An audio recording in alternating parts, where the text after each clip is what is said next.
धनवार विधानसभा से बीजेपी और जेएमएम के बीच में कांटे की टक्कर, लेकिन माले बिगाड़ सकता है खेल। हाय गाइस, सभी को जोहार, नमस्कार।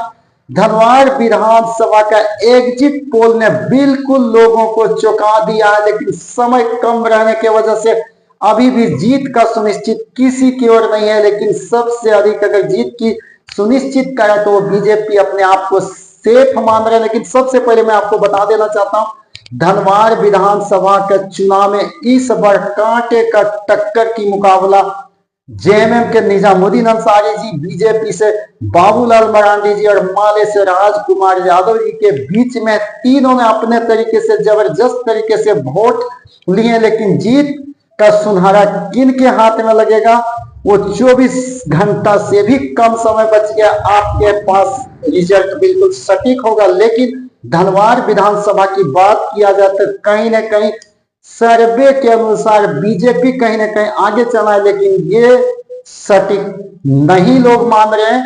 क्योंकि मैं बात करना चाहता हूं जेएमएम का निजामुद्दीन अंसारी जी, वो कछुआ के चाल से चलते ही वो कांटे की टक्कर की मुकाबले में आ गए। क्योंकि इस बार का सर्वे में ऐसा देखा गया कि मैयत समान योजना का 1000 जो मनी दिया जाए तो वो काम कर गया। और हर बूथ पे उनको जहां से भी वोट नहीं मिलना था वहां से भी वोट मिला, उसको स्वर्ण समाज के लोग भी वोट किए, इसलिए अपने आप को सुनिश्चित मान रहे हैं। लेकिन अगर मैं बात करता हूं बीजेपी का, तो उनको भी वोट का कहीं कमी नहीं, हर बूथ पे उनको जबरदस्त तरीके से वोट मिला है।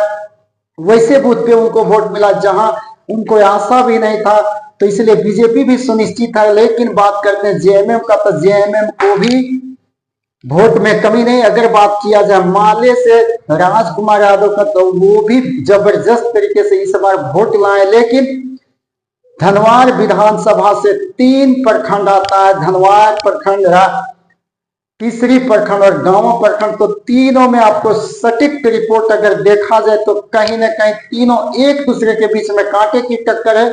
लेकिन धनवार प्रखंड में ही रिजल्ट देगा। यहाँ का सर्वे अभी तक लोग सही तरीके से कंक्लूजन नहीं कर पाए, आखिर धनवार विधानसभा से सबसे अधिक वोट कौन लाने जा रहे हैं।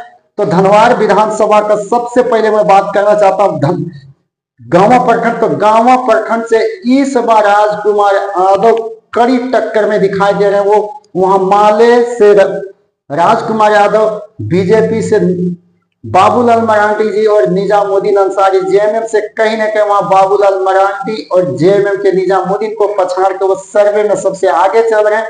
लेकिन जो ही बात किया जाता है धनवार प्रखंड का, तो धनवार प्रखंड में यहाँ 3 कौम होने की वजह से वोट तीनों को बम्पर पड़ा है। लेकिन ये साइलेंट किसको वोट अधिक पड़ा है वही चुनाव की ओर ले जाएगा। अगर धनवार विधानसभा में देखा जाए तो यहाँ निजामुद्दीन जी को भी वोट काफी तरीके से अधिक वोट पड़ा है। बीजेपी से अगर देखा जाए तो बाबूलाल मरांडी जी को भी वोट पड़ा है। अगर माले से देखा जाए तो राजकुमार जी को भी काफी वोट पड़ा है। लेकिन इस तीनों को मिला दिया जाए, सबसे अधिक वही बोला जाता है कि जैसे जिस तालाब से मछली मारा जाता है, जिसके घर में हिस्सा नहीं होता है तो उनको एक एक मछली देकर उनका घड़ा भर जाता है, सबसे अधिक होता है। इन द सेम वे यहाँ वही वोट लोगों को जीत का सुनिश्चित कर रहा है। क्योंकि अगर देखा जाए निजामुद्दीन जी का, तो उनको इस बात को वो सुनिश्चित है कि हमें स्वर्ण समाज और लोग भी हमें वोट किए हैं और वो वोट हमें जीत की ओर ले जाएगा। बाकी उनका समुदाय का लोग वोट दिए ही हैं।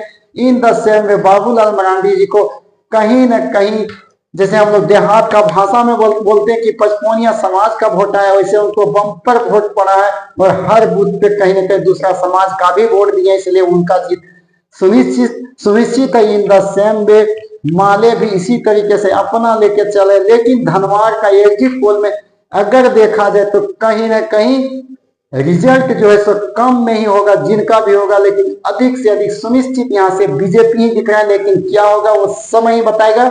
वो आपको केवल 12 घंटा के बाद रिजल्ट का आउट होना चालू हो जाएगा। 24 घंटा में बिल्कुल खत्म है राय धनवार विधानसभा का चुनाव। Hi guys, if you like my YouTube channel then please like and subscribe.